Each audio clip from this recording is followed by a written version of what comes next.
Hi guys! Welcome back to our channel.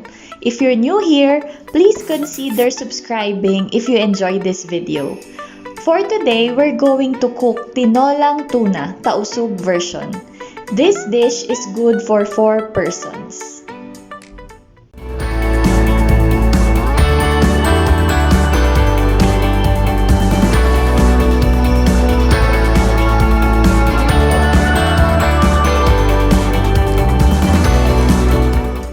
The complete list of ingredients and procedures can be seen at the end of the video, so please keep watching!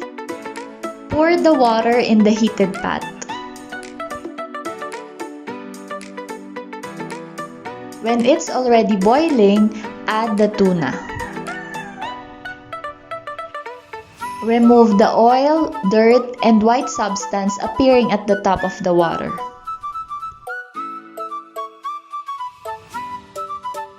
When it's already clear, add the ginger, tomato, and onion. Add the salt.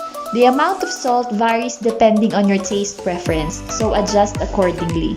Simmer for 15 minutes. After 15 minutes, add the pechay.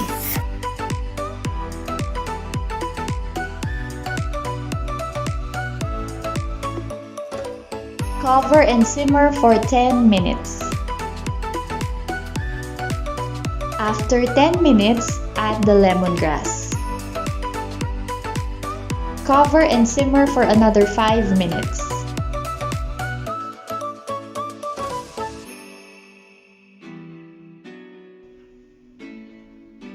And there you have it, Tinolang Tuna, Tausug version.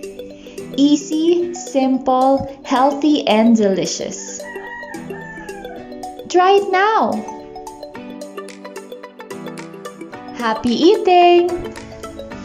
Feel free to like, comment, and share. Thank you for watching and see you in our next videos!